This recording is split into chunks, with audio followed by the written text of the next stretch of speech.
ఉన్నటువంటి వారికి బాగున్నారా అని సెకండ్ ఇవ్వండి.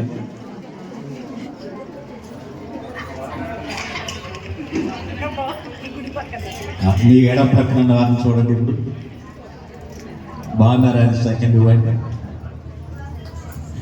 ఎందుకో తెలుసా, ఇంక చివరి వరకు మాట్లాడవద్దు. దేవుని స్తోత్రం, హల్లెలూయా. ఈరోజు నా వాక్య భాగం ఏంటంటే, విశ్వాసిని ఏ విధంగా అపవాది అయినటువంటి వాడు ఏ విధంగా అగ్ని బాణాలు వేసి కృంగదీస్తాడో ఆ యొక్క విషయాలు చెప్పడానికి నేను ఈరోజు నిలబడ్డాను.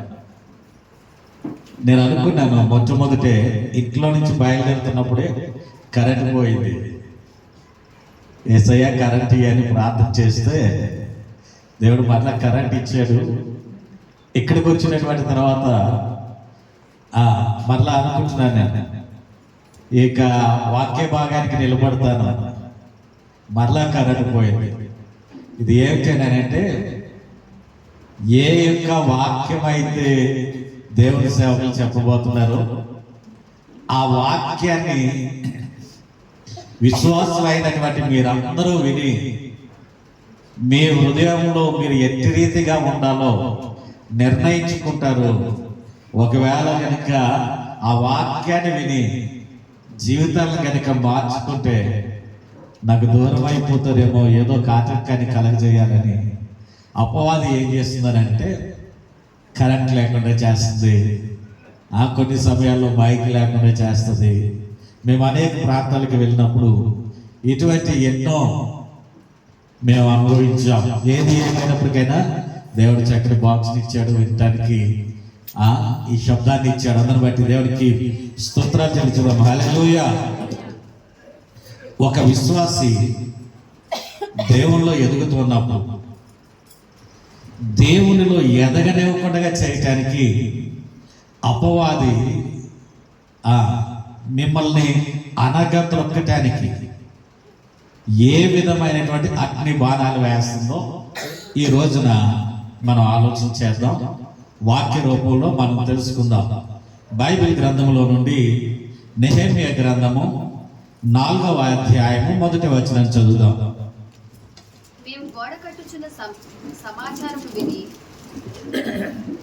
మేము గోడ కట్టుచున్న సమాచారము విని సన్బలటు మిగిల కోపగించి రౌద్రుడై యూదులను ఎగతాళి చేసి సోమ్రోను దండువారి ఎదుటను తన స్నేహితుల ఎదుటను ఇట్లనెను, దుర్బలులైన ఈ యూదులు ఏమి చేయగలరు? తమంతట తామే ఈ పని ముగింతురా, బలులు అర్పించి బలపరుచుకుందురా. ఒక్క దినమందే అమ్మా ముగింతురా. కాల్చబడిన చెత్తను, కుప్పలుగా పడిన రాళ్లను మరలా బలమైనవిగా చేయుదురా. చిన్న ప్రార్థన చేద్దాం. ప్రేమగల తండ్రి, పరిశుద్ధుడా, మీకు వందనాలు. చదవబడిన వాక్యాన్ని బట్టి మీకు వందనాలు నాయనా. ఈ వాక్యం ద్వారా నాతో మాతో మీరు మాట్లాడి మీ నామాన్ని హెచ్చించుకున్నామని ప్రభా, ప్రతి ఒక్కరిని మీ యొక్క స్వాధీనంలో ఉంచుకోనండి. నన్ను మమ్మల్ని అందరినీ కూడా మీ యొక్క స్వాధీనంలో ఉంచుకోనమని యేసు నామమున అడుగుచున్నాను పరమ తండ్రి, ఆమేన్. ఇక్కడ రాయబడినటువంటి ఈ యొక్క మాట, యెరూషలేములో చుట్టూ ఉన్నటువంటి ప్రహారీ గోడను కట్టడానికి ప్రభు అయినటువంటి దేవుడు నెహెమ్యాని ఏర్పాటు చేసుకున్నాడు. ఆయన వెళ్ళాడు, అక్కడ ఉన్నటువంటి యూదులను, ఇశ్రాయేలీయుల్ని వీళ్ళందరినీ కూడా పిలిచాడు. గోడ కట్టడాన్ని ప్రారంభించాడు. ఆ గోడ కట్టడాన్ని ప్రారంభిస్తూ ఉన్నటువంటి సమయంలో ఈ గోడ కడుతూ ఉన్నటువంటి సంఘటన షోమ్రోన్లో ఉన్నటువంటి సన్బల్లతు అనేటువంటి వాడికి తెలిసింది.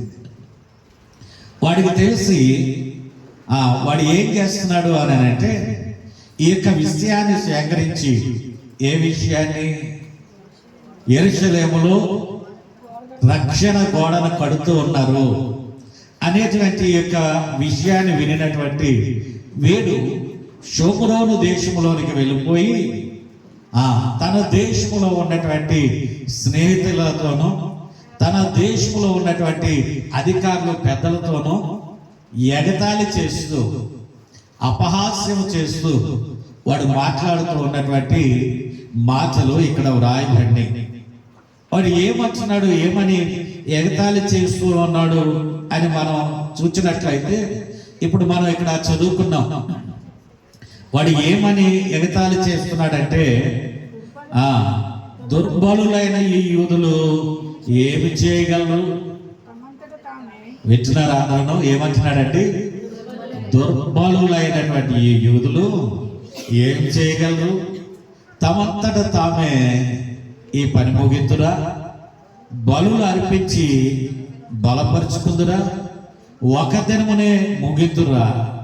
కాల్చబడిన చెత్తను, కుప్పలుగా పడిన రాళ్లను మరలా బలమైనవిగా చేయుదురా? చూడండి, ఇక్కడ 5 మాటలు ఆ షోమ్రోను దేశంలో ఉన్నటువంటి వారందరికీ కూడా చాలా ఎగతాళిగా, అపహాస్యం చేస్తూ వీడు మాట్లాడుతున్నాడు. ఎవరండి? సన్బల్లతు అనేటువంటి వాడు. అయితే అప్పటికే ఆ యొక్క యెరూషలేములో ఉన్నటువంటి గోడ ఇంచుమించుగా 12 గుమ్మముల వరకు వారు పెట్టేస్తారు. 12 గుమ్మములు పెట్టినటువంటి తర్వాత ఏమిట అక్కడ వింత జరుగుతుంది? ఏమిట ఆ పడిపోయినటువంటి అవన్నీ కూడా తిరిగి కట్టబడుతున్నాయి. ఈ యొక్క విషయం సన్బల్లతుకు తెలిసింది. సన్బల్లతుకు తెలిసి వాడు అంటున్నాడు కదా, ఏ విధంగా అపహాస్యం చేస్తున్నాడండి? వాడు ఏ విధంగా అపహాస్యం చేస్తున్నాడంటే, ఈ దుర్బలులైన యూదులు ఈ గోడను కట్టగలరా అంటున్నాడు. దుర్బలులు అని అంటే మనం ఆలోచన చేస్తే బలహీనులు, శక్తిహీనులు. ఒక రకంగా చూస్తే ఎందుకు పనికిరాలేని వాళ్ళు, ఎందుకు పనికిరానటువంటి వీళ్ళు ఈ గోడను కట్టగలరా? ఒక్క దినములోనే దీన్ని ముగించగలరా? ఆ రాళ్ళు కాల్చబడ్డాయి, అక్కడంతా కూడా చెత్త అయిపోయింది. అటువంటి దాన్ని మరలా తిరిగి కట్టగలరా? 4వ వచనంలో అంటున్నాడు, 3వ వచనంలో అంటున్నాడు, ఒకవేళ కనుక వీళ్ళు ఆ గోడను ఒక దినంలోనే కనుక కడితే, నక్క దాని మీద గొంతులేస్తే ఆ గోడ అంతా కూలిపోద్ది అని పక్క నవ్వుతూ ఈ సన్బల్లతు అనేటువంటి వాడు అపహాస్యం చేస్తున్నాడు. ఎవరిని? యూదుల, ఇశ్రాయేలీల ఈ ప్రజలను అపహాస్యం చేస్తూ, అంటే వెక్కిరిస్తూ, వారందరినీ కూడా ఒక చిన్న చూపు చూస్తూ ఎగతాళి చేస్తూ ఉన్నాడు. ఈ యొక్క సన్బల్లతు అనేటువంటి వీడు ఎవరికి సాదృశ్యంగా ఉన్నాడని అంటే, సాతానికి సాదృశ్యంగా ఉన్నాడు. ఎవరికండి? సాతానికి సాదృశ్యంగా ఉన్నటువంటి ఈ సన్బల్లతు వాడు చేసే పని ఏంటి? యూదులను, ఆ ఇశ్రాయేలీయులను ఏం చేస్తున్నాడండి? ఎగతాళి చేస్తున్నాడు. ఎగతాళి చేస్తూ ఉన్నాడు. వాడు ఏం చేస్తున్నాడు అని అంటే అవమానిస్తున్నాడు, కించపరుస్తూ ఉన్నాడు. ఈ యొక్క ఇశ్రాయేలీయుల ప్రజలు ఎవరి జనాంగం? యూదులైనా ఇశ్రాయేలీయులైనా వీరందరూ కూడా దేవుని జనాంగమే. ఈ యొక్క దేవుని ప్రజల మధ్యలో జరిగేటువంటిది ఎవరికి ముందుగా తెలుస్తుంది? ఎవరికి ముందుగా తెలుస్తుంది అని అంటే అపవాదికి ముందుగా తెలుస్తుంది. అయితే అపవాది అనేటువంటి వాడు ఎన్ని కుయుక్తులు పన్నినా, ఎన్ని రకాలైనటువంటి ఆలోచనలు చేసినా, ఏ విధంగా అన్ని బాణాలు వేసి తన ప్రజలను అణగద్రొక్కాలని చూచినా సరే ఎవరు వారికి కాపుదలుగా ఉంటారండి? నమ్మిన వారందరూ దేవుని స్తోత్రాలు చెల్లిస్తాం. హల్లెలూయా. కరెంట్ వచ్చింది కదా, సంతోషంగా చెప్పండి. అంతేనా? ఇప్పుడు మీ ముఖాలు కనిపిస్తున్నాయి. హల్లెలూయా, హల్లెలూయా. కొంచెం నవ్వుతూ చెప్పండి అందరూ. దేవుని స్తోత్రాలు చెల్లించుదాం. హల్లెలూయా.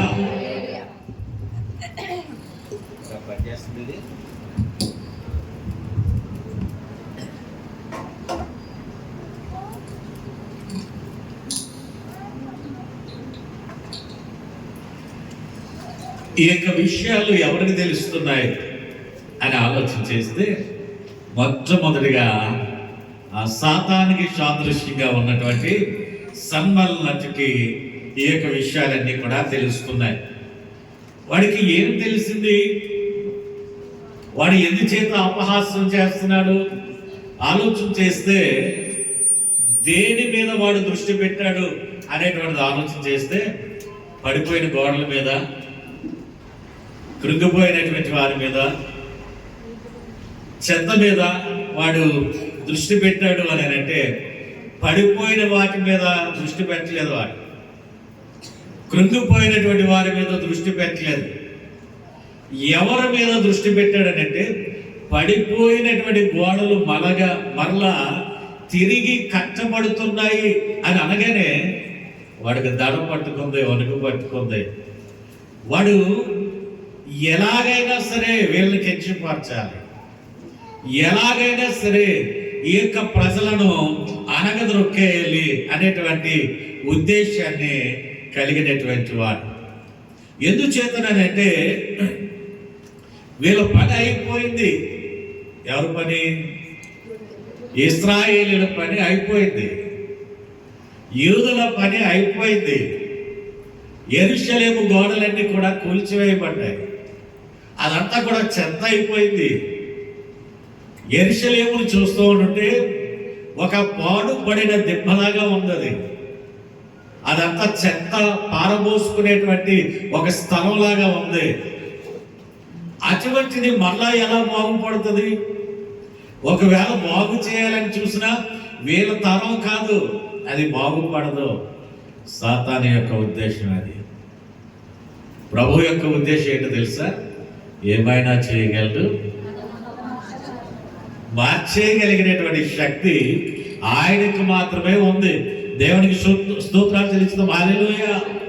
అపవాది ఏం చేస్తాడు అని అంటే, చితికిపోయినటువంటి కొన్ని కుటుంబాలు ఉన్నాయి. చాలా మంది నిరాశలో ఉన్నటువంటి వాళ్ళు ఉంటారు. చాలా కుటుంబాలు, నేను ప్రార్థన చేస్తున్నానండి, జవాబు రావట్లేదు. నేను మందిరానికి వెళ్తున్నానండి, కానీ నా కుటుంబం బాగట్లేదు. నేను ఎన్నో కానుకలు ఇస్తున్నాను, ఎన్నో రకరకాలుగా దేవుళ్ళు నేను ఉంటున్నానండి, కానీ నా కుటుంబం పడిపోయినటువంటి కుటుంబంగానే ఉంది. ఎలా ఏంటి అని బాధపడే అనేక మంది ప్రజలు ఉంటూ ఉంటారు. ఈ రోజున మన మధ్యలో లేరండి. నేను అప్పులతో బాధపడుతున్నాను, తీర్చలేకపోతున్నాను, నా కుటుంబంలో ఎన్నో ఇబ్బందులు పడుతూ ఉన్నాను. సాతాను ఏమంటాడు తెలుసా? అపవాది ఏమంటాడు తెలుసా? నీవు ఇంకా పైకి లేవు. ఎందుకో తెలుసా? నువ్వు మందిరానికి వెళ్తున్నావు, దేవుని స్తుతిస్తున్నావు, దైవ సేవకులు ప్రార్థిస్తున్నారు, అనేక విధాలుగా నువ్వు ఉపవాస కూడికలకు వెళ్తున్నావు, అనేక వాటికి వెళ్తున్నావు, కానీ నీ బ్రతుకు బాగుంటుంది అనుకుంటున్నావా? నీ పడిపోయినటువంటి నీ యొక్క ఆత్మీయ జీవితాన్ని మరలా నువ్వు కట్టుకోవాలని అనుకుంటున్నావా? కట్టుకోగలవా? నువ్వు ఏదైతే దేవునిలో పైకి వెళ్దామని అనుకుంటావో అప్పుడే నీకు అపవాది నీకు ఆలోచన కలగజేస్తాడు. ఆ ఆలోచన ఏంటంటే, నీ యొక్క ఆత్మీయ కుటుంబాన్ని నువ్వు కట్టుకోలేవు. నువ్వు పడిపోయి ఎంతకాలం అయింది? నీ జీవితంలో నీకు ఈ దుర్భరమైనటువంటి పరిస్థితి వచ్చి ఎంతకాలం అయింది? ఎవరైనా సహాయం చేశారా నీకు? నీ దేవుడు నిన్ను ఎప్పుడో విడిచిపెట్టేశాడు. నీకెటు నుండి సహాయం రాదు. ఇంకా ఎందుకు ప్రార్థన చేస్తున్నావు? గమనించండి, మనం ఎంతకైతే బాధపడుతుంటామో ఆ బాధలోనే నీకు కలిగించే ఆలోచన ఏ విధమైన ఆలోచన కలిగిస్తాడు అని అంటే ఇంకా బాధపడే ఆలోచన కలిగజేస్తాడు. యాయిరు యేసు దగ్గరికి వచ్చాడు, యేసయ్య దగ్గరికి వచ్చాడు. నా కూతురు చనిపోయే పరిస్థితిలో ఉందయ్యా, నేను ఒకసారి నా ఇంటికి రా. ఆలస్యం అయ్యింది, కూతురు చనిపోయింది. వార్త విన్నాడు, తల బాదుకుని ఏడవటానికి సిద్ధంగా ఉన్నాడు. అటువంటి సమయంలో ప్రభు ఏం చేశాడండి? ధైర్యంగా ఉండు, దేవునికి స్తోత్రాలు చెల్లించుదాం. హల్లెలూయా. నీవు కష్టంలో ఉన్నప్పుడు, వేదనలో ఉన్నప్పుడు, బాధలో ఉన్నప్పుడు, ఆర్థికంగా నీవు కృంగిపోయిన పరిస్థితిలో ఉన్నప్పుడు ప్రభు అంటున్నాడు, నీవు కృంగిపోవద్దు. నువ్వు ఎలా ఉండాలో తెలుసా? నువ్వు ధైర్యంగా ఉండు, నువ్వు ధైర్యంగా ఉండని ఆ మాట చెప్పగలిగినటువంటి వాడు మన ప్రభు అయినటువంటి యేసయ్య ఒక్కడే. నువ్వు బాధపడు, ఏడువు. నువ్వు నిన్ను అనుక్షణము భయపెట్టేటువంటి వాడు ఎవరు అని అంటే అపవాదే. అపవాది నిన్ను భయపెడుతుంది. ప్రభు అయిన దేవుడు మాత్రం నిన్ను ఏమంటాడు తెలుసా? భయపడకు.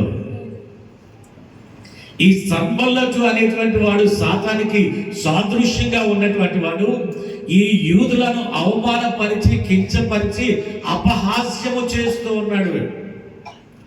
అపహాస్యము చేస్తూ ఉన్నా సరే వీళ్ళు మాత్రము దేవుని కలిగి పనిని ముందుకు సాగిపోతున్నారు, పని చేస్తున్నాం. దేవునికి స్తోత్రాలు చెల్లించుదాం. హల్లెలూయా. మన జీవితంలో వెళ్తలేదు, వారందరిలో నీవు ఒకదానివే. నీ జీవితం బాగుపడదు, నీ బ్రతుకంతే. నువ్వు అనుకుంటావు, చాలామంది అనుకుంటారు, ఈ సంవత్సరం నేను దేవుల్లో ఎక్కువగా ఎదగాలి, ఈ సంవత్సరం నా యొక్క ఆత్మీయ కుటుంబాన్ని నేను కట్టుకోవాలి, నేను నా కుటుంబం కూడా దేవుల్లో ఎక్కువగా ఎదగాలి, నేను నా కుటుంబం కూడా దేవుని మందిరానికి ఎక్కువగా వెళ్ళాలి, నేను నా కుటుంబం కూడా దేవుని సన్నిధిలో పరిచర్య చేయాలి అని అనుకుంటాం. అని అనుకున్నప్పుడే ఇది మొట్టమొదటి ఎవరికి తెలుస్తుందండి? ఇది ఎవరికి తెలుస్తుంది? సాతానికి సాదృశ్యంగా ఉన్నటువంటి సంబల్లతుకి తెలిసింది. అక్కడ ఏది? గోడలు కట్టబోతూ ఉన్నారు, కడుతూ ఉన్నారు అన్నటువంటి సంఘటన ఎవరికి తెలిసిందంటే సంబల్లతుకు తెలిసింది. అవి కూలిపోయినాయి, చెత్త అయిపోయినాయి అన్నప్పుడు దాని గురించి పట్టించుకోలేదు. కానీ ఎప్పుడు తెలిసిందంటే అది బాగుపడబోతూ ఉంది అన్నప్పుడు. నీ జీవితంలో కూడా నేను యేసయ్యని స్తుతించాలి, దేవునికి ఇష్టడుగా నేను బ్రతకాలి, నేను మందిరానికి వెళ్ళాలి, నా యొక్క ఆత్మీయ జీవితము నా కుటుంబాన్ని దేవుళ్ళలో నేను కట్టాలి అని నువ్వు ఎప్పుడైతే అనుకుంటావో అప్పుడే నీకు ఇటువంటి అన్నీ కూడా ఏంటి? ఒక సమస్య రావటం, నువ్వు ఒకవేళ నీ యొక్క కుటుంబం, నీ యొక్క ఆత్మీయ జీవితం అనే కుటుంబాన్ని నువ్వు కట్టుకుంటే గట్టిగా దేవుడు నీ కుటుంబంలోనికి వస్తాడు, నీ జీవితంలో కార్యాలు చేసేస్తాడు. అట్టి రీతిగా కట్టబడకుండా ఉండాలంటే మొట్టమొదటి బ్రేక్ వేయాలి. అపవాది వేసేటువంటిది మొట్టమొదటి నీ యొక్క ఆత్మీయ జీవితాన్ని కట్టుకొని ఒకటిగా నీకు బ్రేక్ వేయాలి. బ్రేక్ వేస్తాడు. నీవు అనుకుంటావు ఈ సంవత్సరం ఎంతో ఎక్కువగా దేవుళ్ళు ఎదగాలనుకున్నానండి, ఎంతో ఎక్కువగా దేవుడి మందిరానికి సమయానికి రావాలనుకున్నానండి, ఎంతో ఎక్కువగా ప్రార్థించాలనుకున్నాను, ఆత్మీయ జీవితంలో నేను ఎదగాలనుకున్నాను, కానీ నాకేంటంటే ఇన్ని శ్రమలు వస్తున్నాయి. నేను ఎప్పుడైతే దేవుళ్ళో బలపడాలనుకుంటున్నానో అప్పుడే వస్తున్నాయండి శ్రమలు. ఈ శ్రమలన్నిటికీ కూడా తట్టుకోలేనటువంటి పరిస్థితులలో ఈ శ్రమలు వస్తున్నాయండి. ప్రార్థనకి రాలేకపోతున్నాను, ఇంటి దగ్గర ప్రార్థన చేయలేకపోతున్నాను, వాక్యాన్ని చదవలేకపోతున్నాను, ప్రభువుని ఆరాధించలేకపోతున్నాను, ప్రభువుని స్తుతించలేకపోతున్నాను. ఈ శ్రమలన్నీ నాకెందుకు వస్తున్నాయండి? నేను ఎప్పుడు దేవుళ్ళు బలపడాలనుకుంటున్నానో అప్పుడే ఇటువంటివన్నీ నా మీదకి వస్తున్నాయి. కారణం ఏంటండి అని నీకు అనేక సార్లు ఆలోచన వచ్చి ఉంటుంది. కానీ నేను ఒక ఉదాహరణ చెప్తాను. ఒక 2 చెట్లు ఉన్నాయి. ఒకవేళ మామిడి చెట్లే అనుకుందాం. ఒక చెట్టు కాయలు కాయట్లేదు అసలు, ఒక చెట్టు పూర్తిగా కాయలు కాస్తుంది, మామిడికాయలు. ఆ 2 చెట్లలో ఏ చెట్టుకి రాయి దెబ్బలు తగులుతాయి చెప్పాలి? ఏ చెట్టుకి రాయి దెబ్బలు తగులుతాయండి? కాయలున్న చెట్టుకే రాయి దెబ్బలు ఎక్కువ తగులుతాయి. ఏ కాయలు లేని చెట్టుకి నీ రాయి దెబ్బలు వేయచ్చు కదా. అది ఏంటంటే ఆ చెట్టుకి రాయి వేసిన ప్రయోజనం లేదు. అది ఏ కాయలు కాయట్లేదు.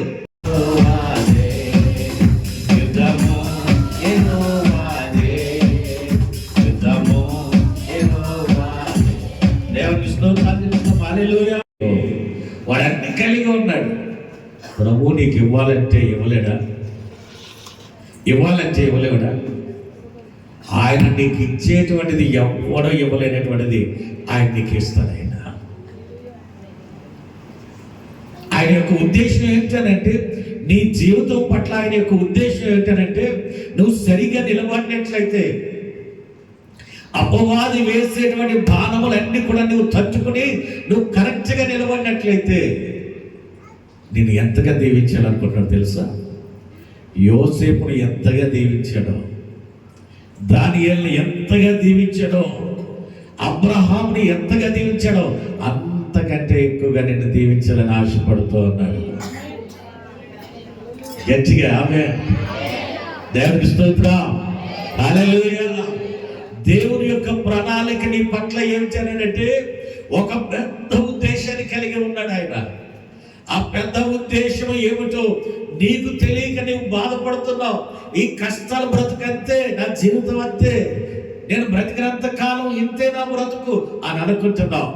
అనుకుని నీ యొక్క ఆత్మీయ కుటుంబాన్ని పతనం చేసుకుంటున్నావు, కానీ కట్టుకోలేకపోతున్నావు. నువ్వు కట్టుకోలేకుండా ఉండటానికి గల కారణం ఏంటంటే, అపవాది అనేటువంటి వాడు దినము నిన్ను కించపరుస్తూనే ఉంటున్నాడు, వాడు అవమానిస్తూనే ఉంటున్నాడు, వాడు ఎగతాళి చేస్తూనే ఉంటున్నాడు. వాడు ఏం చేస్తున్నాడు?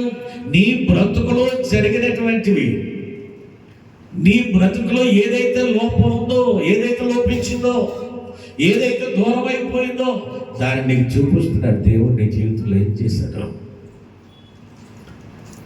ఏ కార్యాన్ని చేశాడని నువ్వు ఇలాగా ఉపవాసం ఉంటున్నావు. నీ జీవితంలో ఏం చేశాడని నువ్వు మందిరానికి వెళ్తూ ఉన్నావు. ఇంకొక సంగతి ఇంకా తెలుసా? నువ్వు గనక ఈ శ్రమలన్నీ ప్రక్కన పెట్టి నువ్వు మోకరించి ప్రార్థన చేస్తే అపవాది ఏం చేస్తాడో తెలుసా?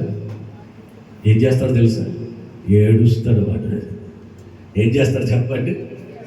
ఏడుస్తాడు. చూడండి ఒకసారి నెహెమ్యా గ్రంథంలోనే 2వ అధ్యాయము 10వ వచనాన్ని మనం ఒకసారి చదువుకుందాం. వాడు ఏం చేస్తాడు అనేటువంటిది అక్కడ వ్రాయబడి ఉంది. హోరోనీయుడైన సన్బల్లతును, అమ్మోనీయుడైన టోబియాను దాసుడును ఇశ్రాయేలీయులకు క్షేమము కలుగజేయి ఒకడు వచ్చినని విని బహుగా దుఃఖపడిరి. ఎవరండి? సన్బల్లతు. ఎవరన్నావండి? సన్బల్లతు అంటే ఎవరని చెప్పుకున్నావు? సాతాను. వాడి ఫ్రెండ్ ఇంకొకడు ఉన్నాడు, ఆడేవాడు చోబియా. వీళ్ళిద్దరూ కలిసి ఏం చేశారు? చక్కగా కూర్చొని నవ్వుకుంటున్నారా? చక్కగా కూర్చొని నవ్వుకుంటున్నారు అని అంటే వారు బహుగా దుఃఖపడ్డారండి, ఏడుస్తున్నారట. వాళ్ళు ఎందుకు ఏడుస్తున్నారు? ఏ కారణం చేత ఏడుస్తున్నారు? ఎందుకు ఏడుస్తున్నారు అని అంటే పడిపోయినటువంటి గోడను మరలా తిరిగి కట్టడానికి ఒకడు వచ్చాడు. ఎవడాడు? ఒకడు వచ్చాడు. ఆ పడిపోయినటువంటి గోడలను తిరిగి మరలా కట్టడానికి ఒకడు వచ్చాడు. ఆయన నెహెమ్యా. వాడు వీళ్ళందరినీ కూడా పురుగొలుపుతూ ఉన్నాడు. వీళ్ళందరి క్షేమము కొరకు మరలా రక్షణ గోడను కట్టడానికి పని పూనుకున్నారు. ఈ వార్త ఎవరికి వినిపించిందనంటే సాతానుగాడైనటువంటి సన్బల్లటికి వినిపించిందండి. ఏ వార్త వినిపించింది? ఆ గోడలు పడిపోయినాయి, తుక్కైపోయినాయి, చెత్త అయిపోయినాయి, కాల్చబడింది. ఇది కాదు, దానిని బట్టి వాడు ఏడవటం లేదు. బాగుపడుతుంది అని అంటే చూసి సంతోషించాలి. కానీ వీడేం చేస్తున్నాడండి? వాడు దుఃఖపడుతున్నాడట. గమనించండి, ఈ రోజున ఆలోచన చేయండి. నీ జీవితంలో నీకు వచ్చినటువంటి కష్టాలను బట్టి, వేదనలు బట్టి, ఇబ్బందులను బట్టి, అవమానాలను బట్టి నువ్వు ఏడుస్తూ కూర్చుంటే నీతో పాటు భలే ఏడిపిస్తున్నాను కదా వెళ్ళి అపోదనుకుంటుంది. నీకు వచ్చిన కష్టాలను బట్టి దేవుని విడిచి నువ్వు బాధపడుతూ ఉంటే వాడు ఏం చేస్తాడో తెలుసా? భలే బాధపడుతున్నారు కదా, భలే ఏడుస్తున్నారు కదా. ఎవరికి తెలుస్తుంది? ఎవరికి తెలుస్తుంది ఈ యొక్క విషయం? ఎవరికి తెలుస్తుంది? నువ్వు ఏడిస్తే వాళ్ళకి తెలుస్తుంది. వాళ్ళు ఎవరు? సాతానుడైనటువంటి వాడికి తెలుస్తుంది. నువ్వు బాధపడుతుంటే వాడికి తెలుస్తుంది. ఎలా తెలుస్తుంది? వాడికి అలాగే తెలుస్తుంది అంతే.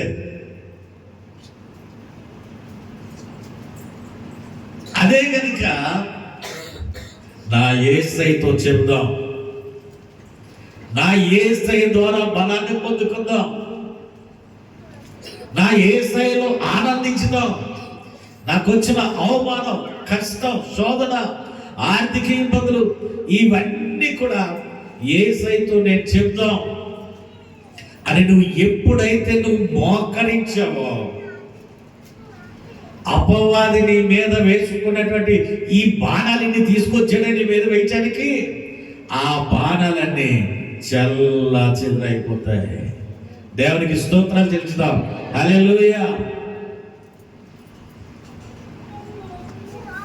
వాడు ఎవరిని బట్టి బాధపడతాడండి? వాడు ఎవరిని బట్టి బాధపడతాడు?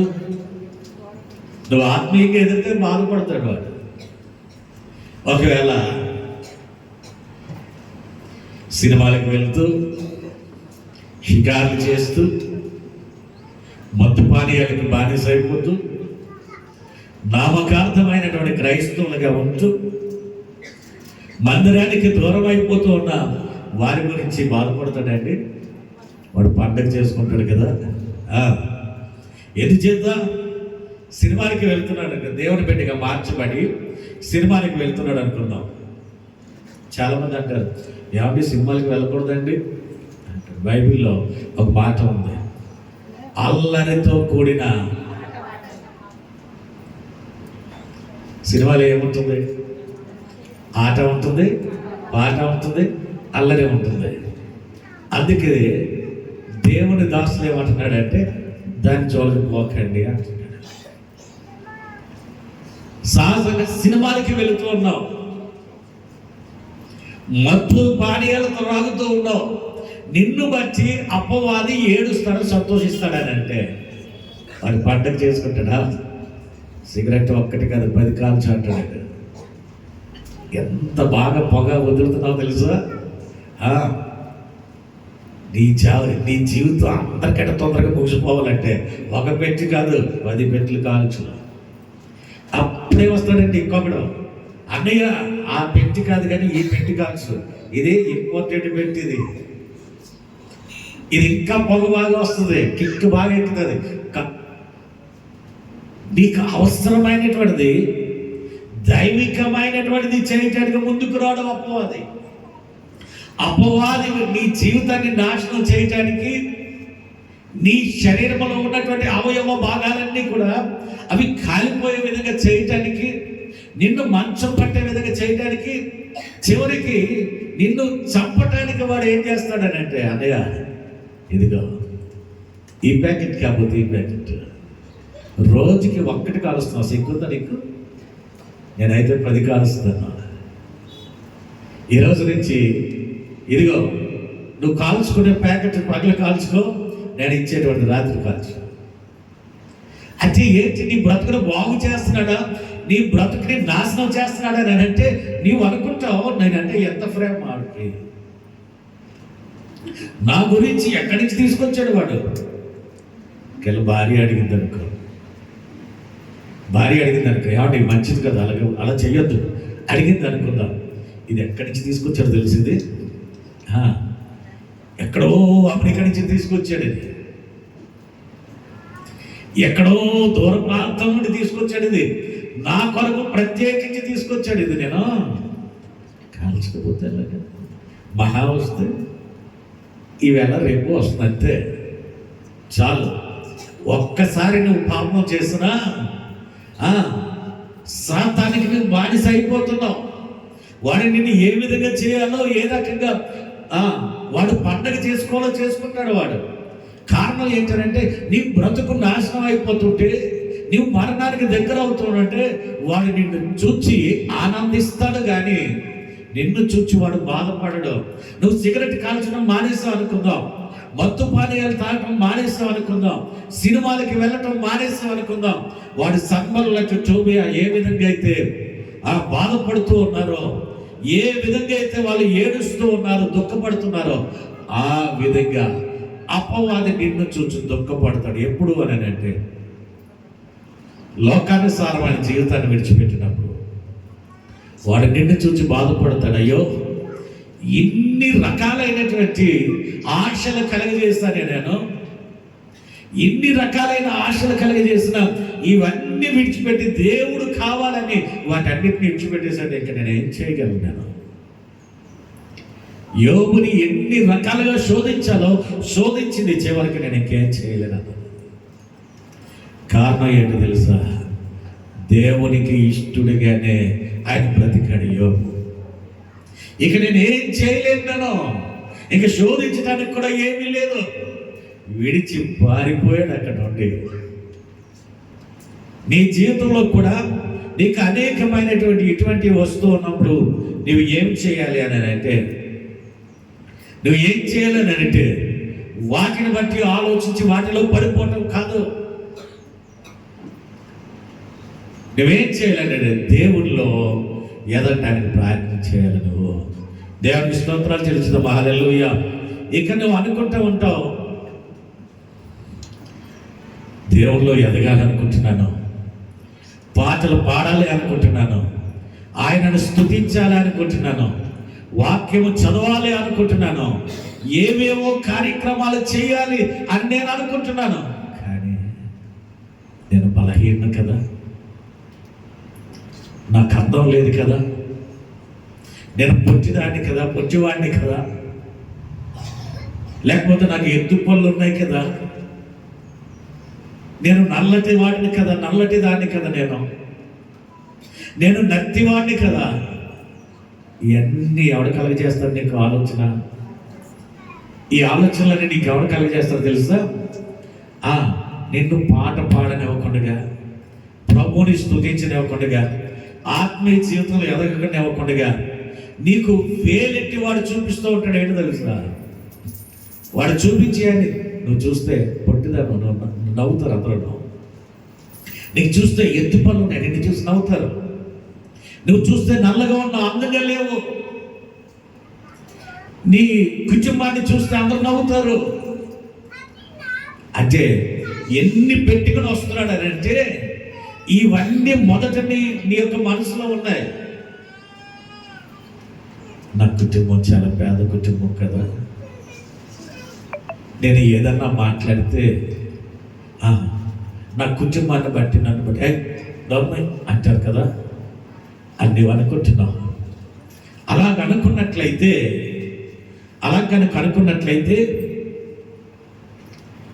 దేనిలో కూడా ముందుకు వెళ్ళనివ్వడం అపవాది. మనం ఆలోచన చేసినట్లయితే నీవు ఎప్పుడైతే నీ జీవితాన్ని, నీ యొక్క ఆత్మీయ జీవితాన్ని దేవునిలో అభివృద్ధిలో రావటానికి నువ్వు ఇష్టపడతావు, అటువంటి సమయంలోనే నీ మీదకి బాణాలు వస్తాయండి, ఎదగనివ్వకుండా చేయటానికి. దావీదు మీద కూడా వచ్చినాయి బాణాలు. అవి ఏ బాణాలు వచ్చినాయి మనం ఆలోచన చేసినట్లయితే, దావీదు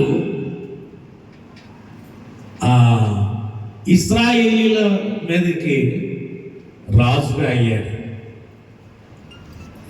రాజుగా అయినటువంటి తర్వాత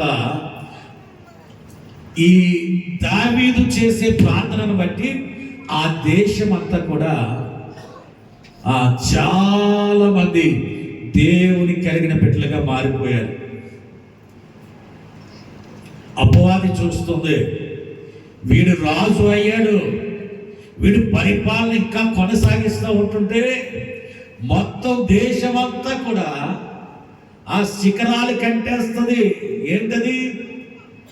దేవుని కలిగినటువంటి భక్తి ఆ శిఖరాలు కంటేస్తుంది. ఇక ఎవడు కూడా నన్ను ఎవడు కూడా నేనంటే ఇష్టపడడు, ఇప్పుడే మొదటిలోనే తృణీకరించేయాలి, కట్ చేసేయాలి అని అనుకున్నాడు వాడు.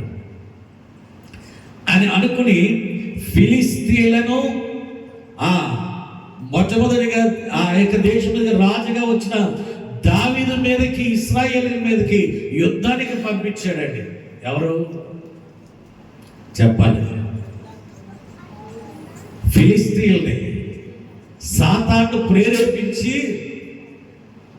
దావీదు రాజు అవ్వగానే, దావీదు రాజు అయ్యాడు, దేశమంతా కూడా దేవుని దేశంగా మార్చబడబోతుంది. కాబట్టి ఆ దేశమంతా దేవుని రాజ్యం అవ్వకుండా ఉండాలి అని అంటే దావీదుని చంపేయాలి, దావీదుని నాశనం చేసేయాలి.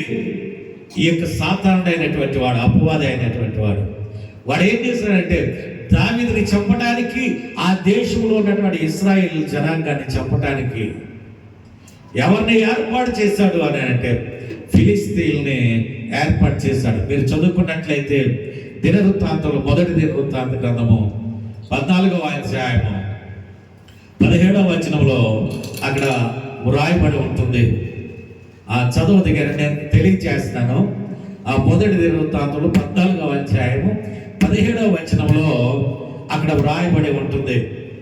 అయితే ఎప్పుడైతే ఫిలిస్తీన్లు ఈ యొక్క ఇశ్రాయేలీల మీదకి యుద్ధానికి వచ్చారో దావీదు చేయగలిగింది ఏం చేశాడో తెలుసా?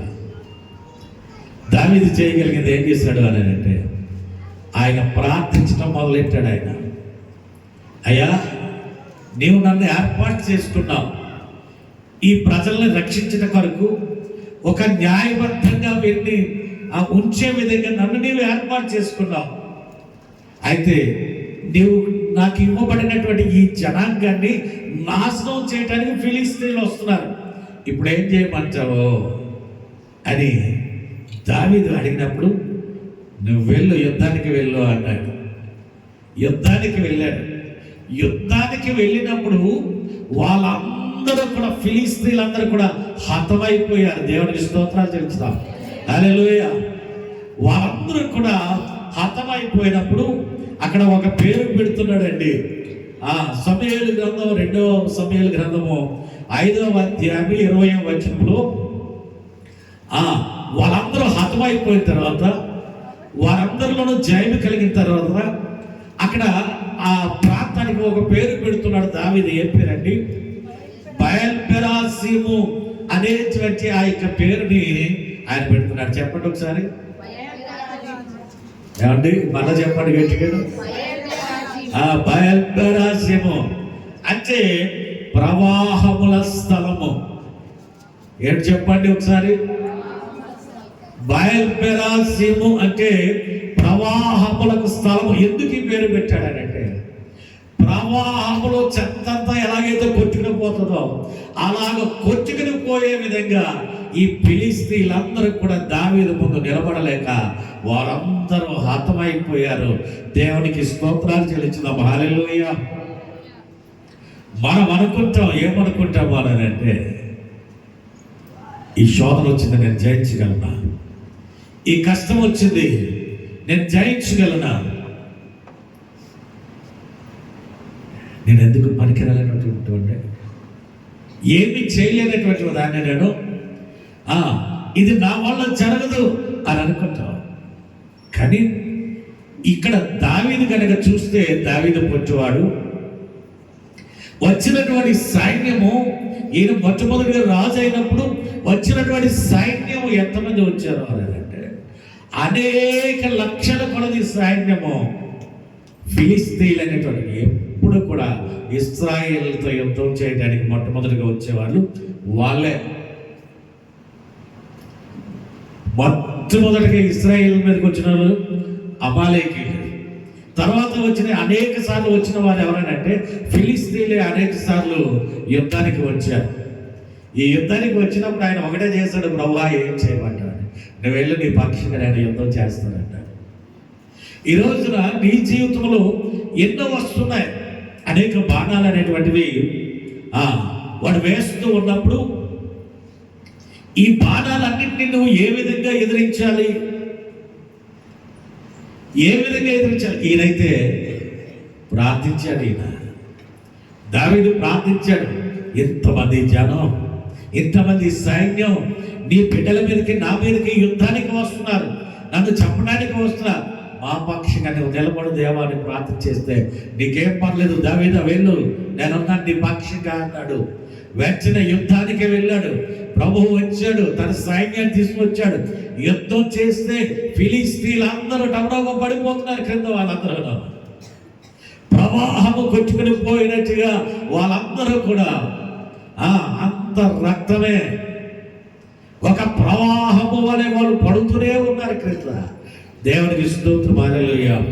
నీ ముందు ఎంతమంది సైన్యం వస్తున్నా, ఎన్ని శోధనలు ఎదురవుతున్నా, ఎన్ని కష్టాలు ఎదురవుతున్నా సరే నీ పక్షంగా నిలబడేటువంటి వాడు ప్రభు అయినటువంటి యేసుక్రీస్తు అక్కడే. దేవునికి స్తోత్రాలు చెల్లిస్తున్నాం. హల్లెలూయా. నీ పట్ల ఆయన నిలబడాలి అంటే, నీ పట్ల కనుక ఆయన నిలబడాలి అని అంటే నువ్వు ఏం చేయాలి? నువ్వు బైబిల్ గ్రంథంలో చదువుకునే టైం అయిపోయింది, ముగించేస్తాను. దేవుని చిత్తమైతే పై వచ్చేవారు మనం విందాం. మనం ఏం చేయాలి, మన మీదకు వస్తున్నటువంటి ఈ శోధనలన్నీ పోవాలి అని అంటే, వీటన్నిటిని మనం ఎదిరించగలగాలి అని అంటే మనలో ఏముండాలి అనేటువంటిది మనం చూస్తే ఎఫెసీయులకు రాసిన పత్రిక 6వ అధ్యాయం 16వ వచనాన్ని మనం చూసినప్పుడు అక్కడ ఒక మాట వ్రాయబడి ఉందండి. ఇవన్నీ కాక విశ్వాసమును డాలు పట్టుకునడి, దానితో మీరు దుష్టుని అగ్ని బాణములన్నిటినీ ఆర్పుటకు శక్తిమంతులగుదురు. అందరూ రెండు చేతులు పైకెత్తి దేవుని స్తోత్రాలు చెల్లించుదాం. హల్లెలూయా. అపోస్తలుడైనటువంటి పౌలు గారు అంటున్నాడు, ఏమంటున్నాడు తెలుసా? నీ మీదకి అనేకమైనటువంటి విపత్తులు వస్తాయి. అపవాది అనేటువంటి వాడు, సాతాను అనేటువంటి వాడు నీ మీదకి అనేక అగ్ని బాణాలు వేస్తూ ఉంటాడు. వాటన్నిటినీ నీవు ఆర్పాలి అని అంటే నీలో మొట్టమొదటిగా ఒకటి ఉండాలి. అది ఏమిటంటే విశ్వాసం అనేటువంటి డాలుని నువ్వు పట్టుకోవాలి. దేవునికి స్తోత్రాలు చెల్లిస్తాం.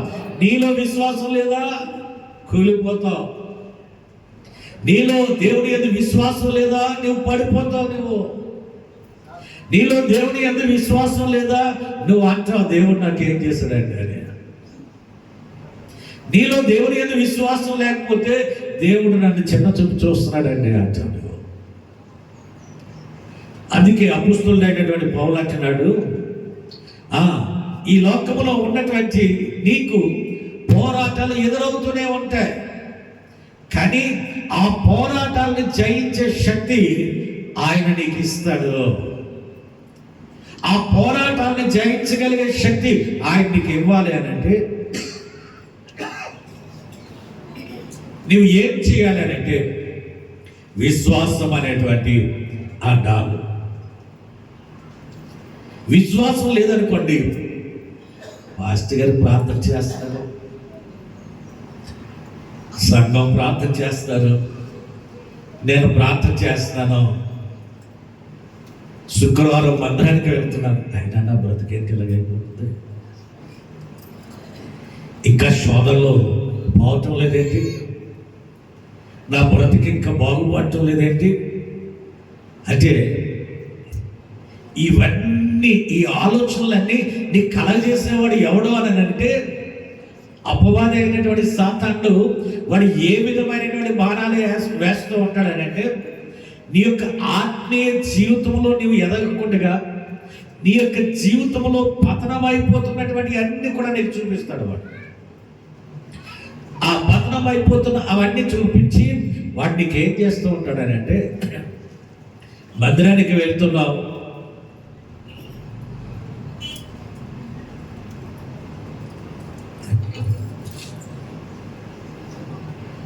మందిరానికి వెళ్తున్నావు, ప్రార్థన చేయించుకుంటున్నావు, ఉపవాస కూడికకి వెళ్తున్నావు, అయినా సరే ఏంటి నీ జీవితంలో ఎదుగు బొదుగు లేదు, సంతోషం లేదు, కష్టాలే, వేదనలే.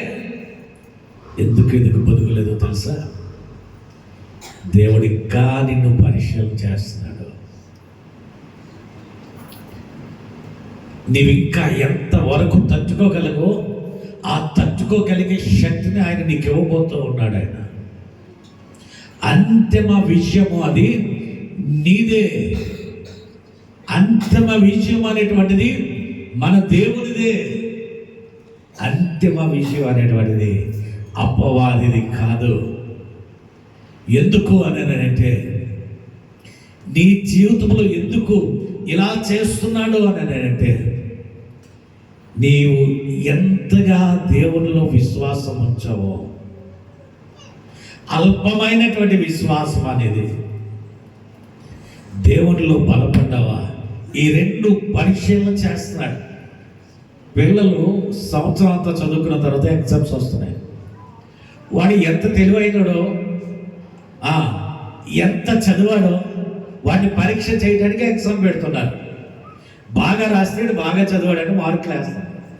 వాడు ఒకవేళ సరిగ్గా రాలేదని అంటే వీడు చదవలేదు, వీడు పొత్తుడు అని ఫెయిల్ చేస్తారు. మన పరిస్థితి కూడా అంతే. నీ యొక్క విశ్వాస జీవితాన్ని పరీక్ష చేసినప్పుడు కొన్ని కష్టాలు అనేటువంటివి వస్తున్నాయి నీ మీదకి. ఈ కష్టాలు, శ్రమలు చావు దగ్గరికి తీసుకెళ్ళడానికి కాదు నీకు. ఈ కష్టాలు వచ్చినప్పుడు, ఈ శ్రమలు వచ్చినప్పుడు నీవు దేవుని కలిగి తట్టుకుని నీవు నిలబడితే శోధన వెంబడి మేలు దాచి ఉంటుంది నీ కొరకు. దేవునికి స్తోత్రాలు చెల్లించుదాం. హల్లెలూయా. ఒక భక్తుడు అంటున్నాడు, శోధించబడిన మీదట నీవు నిన్ను బంగారంగా మార్చాలని ఆయన ఇష్టపడుతున్నాడు. ఎందుకో తెలుసా? ఆ యొక్క శోధనలో విశ్వాసం అనేటువంటి డాల్ను పట్టుకుని దాన్ని నీవు జయించగలవు. నేను ఇప్పుడు ఏం చేయాలనుకుంటున్నాను తెలుసా? ఒక చక్కటి విశ్వాసిగా నేను చేయాలనుకుంటున్నాడు. శోధించబడిన మీదట నిన్ను సువర్ణముగా నేను మార్చేస్తాను అంటున్నాడు. ఆ విషయం నీకు తెలియక ఈ చిన్న శోధన వస్తే నేను తట్టుకోలేకపోతున్నావు. నీకు శోధన వచ్చింది అనుకో, అయ్యా ఈ శోధన వచ్చింది, తట్టుకోగలిగే శక్తి నాకు ఇవ్వండి.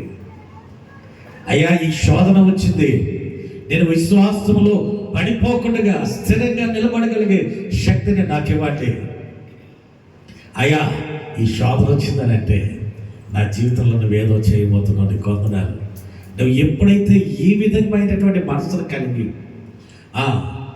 ప్రభువుని ప్రేమిస్తూ నువ్వు మాట్లాడే ప్రతి మాటను బట్టి సాతాను అనగద్రొక్కబడుతూ ఉంటాడు. యోసేపుకి వచ్చేటువంటి ప్రతి కష్టాన్ని బట్టి దేవుడు ఎందుకు ఎలా చేస్తున్నాడో నా జీవితం పట్ల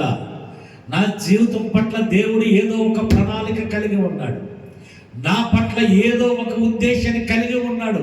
ఇంకా ఎంత కాలం వస్తాయో అంత కాలము నేను నా దేవుని బట్టి నేను సహిస్తాను, నా దేవుని కొరకు నేను నిలబడతాను అని అనుకున్నాడు. నిలబడి తీరాడు. ప్రభు ఆయనని సింహాసనం మీద కూర్చోబెట్టాడు. చప్పలు కొడుతూ దేవుని నామమున మహిమపరచుదాం. దేవునికి స్తోత్రం తెలుసుదాం. హల్లెలూయా. ఈ శ్రమలు వచ్చినప్పుడు నువ్వు అనుకోవాల్సినటువంటిది ఏంటంటే, ఈ శ్రమలు నాకే ఎందుకు వస్తున్నాయి అని అంటే, నా మీద ఆయన చూపు ఉంది. ఎవరిది? దేవుని చూపు నా మీద ఉంది. అందుచేతనే ఈ శ్రమలు వస్తున్నాయి. ఈ శ్రమల వెనక ఏదో దాచబడి ఉంది. నా జీవితంలో నేను పైకి రావటానికి, నా జీవితంలో ఆనందించవలసిన రోజు ఒకటే ఉంది. అందుకే ఈరోజు ఏడుస్తున్నాను నేను, అందుకే ఈరోజు నేను బాధపడుతూ ఉన్నాను. ఈ శ్రమ అందుకే వచ్చింది. రేపటి దినాన నా దేవుడు నన్ను సంతోషంగా ఉంచడానికే ఈ రీతిగా చేశాడని నువ్వు సంతోషించాలి. దేవునికి స్తోత్రాలు చెల్లిస్తాం. హల్లెలూయా. నీ కాలు మీద ఒక దెబ్బ తగిలింది, దాన్ని అలాగే ఉండిచ్చేసావని అంటే ఎప్పుడు బాధ నీకు. డాక్టర్ దగ్గరికి వెళ్తాం, ఆ పైన బ్యాటరీ సిరప్తో దేనికో తీసుకుని శుభ్రంగా తుడుస్తాడు. తుడిచి ఏ స్పిరిట్తో తుడిచి మందు వేస్తున్నప్పుడు ఎక్కువ మంట వస్తుంది. నీకు ఎక్కువ మంట వస్తుంది కదా అని నువ్వు విడిచిపెట్టేస్తే అది ఇప్పుడు అలాగే ఉంటుంది. అది నువ్వు తట్టుకుంటే మరుసటి రోజుకి నొప్పి ఉండదు. దేవునికి స్తోత్రాలు చెల్లించుదాం. హల్లెలూయా. నీకు నొప్పి వస్తుంది అని అంటే, ఆ బాధ కలుగుతుంది అని అంటే రేపటి నుంచి నీకు బాధ ఉండదు. నీకు శ్రమ వచ్చింది అని అంటే రేపటి నుంచి నీ జీవితంలో ఏదో కార్యాన్ని చేయబోతున్నాడు. ఆయన గొప్ప కార్యాన్ని చేయబోతున్నాడు. శ్రమ వచ్చింది కదా అని దేవుని విడిచిపెట్టొద్దు. నీవు శ్రమ వచ్చింది కదా, అవమానం వచ్చింది కదా, ఎగతాళి చేస్తున్నారు కదా, మానేద్దాం, ఈ గోడను కట్టడం మానేద్దాం అని అనుకుని ఉన్నట్లయితే అపవాది ఇంకా విర్రవీగుతూ ఉంటాడు. వాడు చలామణి చేస్తాడు.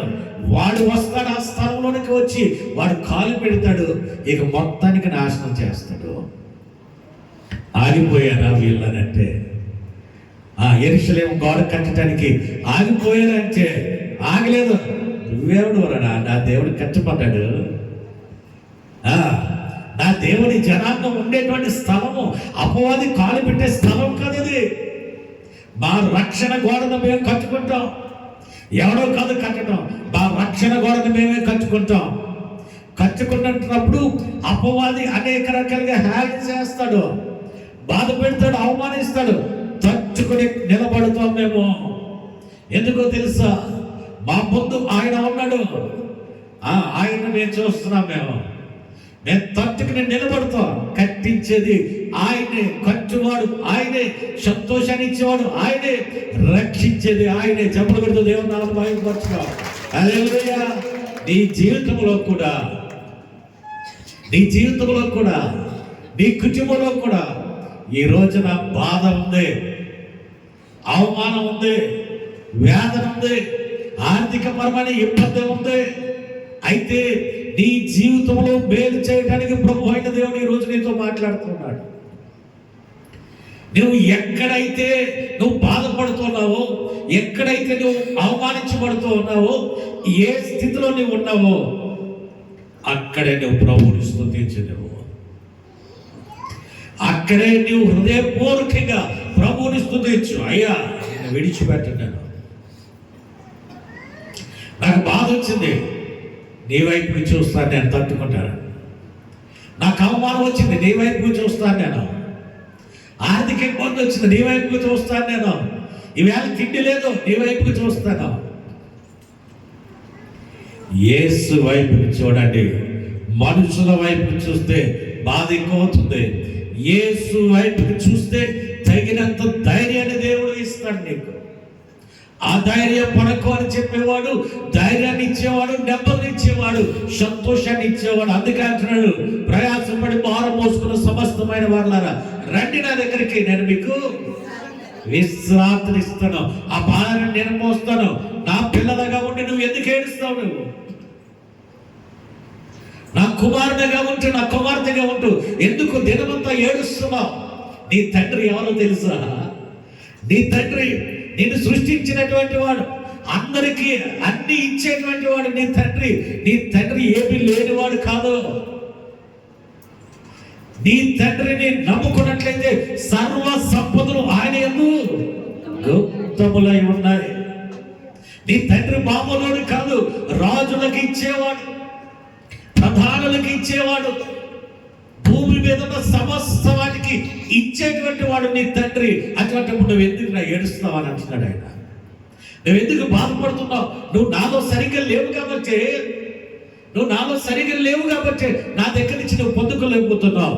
నువ్వు నాలో సరిగ్గా ఉంటే నాకున్నాయన్నీ నీకే. ఎవరు ఎన్నన్నా సరే నేను మిద్దె మీద మోకరించి 2 చేతులు యెరూషలేము తట్టు ఎత్తి నేను ప్రార్థన చేస్తాను, నా ప్రార్థనను ఆపు చేయగలిగిన వాడు ఎవడు అని దానియేలు మోకరించి చేతులెత్తి ప్రార్థన చేసిన తీసుకెళ్ళి ఆ సింహానుభవంలోను ఆ యొక్క అగ్నిగుండంలోను పడేసిన ఎవరు వచ్చారు అని అంటే ప్రభు అయినటువంటి దేవుడు వెళ్ళి అక్కడ ప్రక్కన నిలబడ్డాడు. దేవుడికి స్తోత్రాలు చెల్లించుదాం. హల్లెలూయా. ఈ రోజున నీ జీవితంలో, నీ కుటుంబంలో బాధలు ఉన్నాయి. నీ కుటుంబం అందరూ మోకరించండి. నీ కుటుంబంలో అందరూ మోకరించండి. ఎవడొకడు అంటాడు నేను మోకరించను అంటాడు, నేను ప్రార్థన చేయను అంటాడు, నాకు పని ఉంది బయటికి వెళ్ళిపోవాలి అంటాడు. వాడిని ఏదో రకంగా మోకరింపచేయండి. అందరూ కలిసి ఒక పని చేయండి, తలుపులన్నీ వేసేసి తలుపులన్నీ తాళాలు వేసేయండి, మోకరించండి, ఇంట్లో కన్నీరు కార్చండి, ఏడవండి. అయ్యా ఈ సమస్య నా జీవితంలో ఎందుకు వచ్చిందో నాకు తెలియదు, కానీ ఈ సమస్య వెనకాల ఏదో గొప్ప కార్యం చేయబోతున్నావు, మా జీవితంలో చేయండి.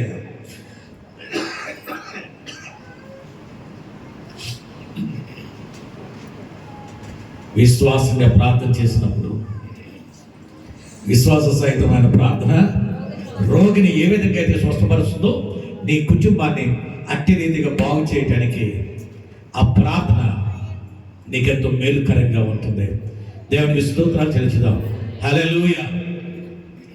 ఈ యొక్క గోడ కట్టడం ఆపు చేయలేదు, కొనసాగిస్తూ ఉన్నారు.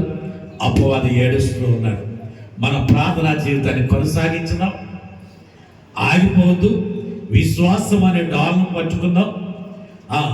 విశ్వాసం అనే డాల్ను పట్టుకుని మనం ముందుకు వెళ్దాం. అపవాదికి అపజయము, నీకు జయము కలిగినట్లుగా దేవుడు నీ జీవితంలో చేయను గాక. దేవుడి యొక్క మాటలు మన వెనుకలో దీవించి ఆశీర్వదించిన గాక. మేము చిన్న ప్రార్థన చేద్దాం. ప్రేమ గల తండ్రి, మీకు వందనాలు నాయన. ఇప్పటి వరకు మాతో మాట్లాడిన దేవా, నీకు వందనాలు యేసయ్యా. నీ మాటలు విన్నటువంటి ప్రతి బిడ్డలను మీరు దర్శించండి. ప్రతి ఒక్కరు నీ అందు విశ్వాసం ఉంచినట్లుగా చేయండి నాయన. వారి జీవితంలో వస్తున్న శోధనను బట్టి, అవమానాలను బట్టి, వేదనను బట్టి వారు కృంగిపోకుండా నాయన నీలో సరిగ్గా నిలబడగలిగే ఆ యొక్క ఆలోచనను, ఆ ధైర్యమును ప్రతి ఒక్కొక్కరికి అనుగ్రహించమని మేమందరం కూడా ప్రభా నీ యొక్క రాకడలో ఎత్తబడే వారిగా, ధైర్యంగా నిలబడగలిగే వారిగా మమ్మల్ని చేయమని, అటువంటి మనసుని మా అందరికీ కలిగి చేయమని యేసు నామమున అడుగుచున్నాను పరమ తండ్రి. ఆమేన్.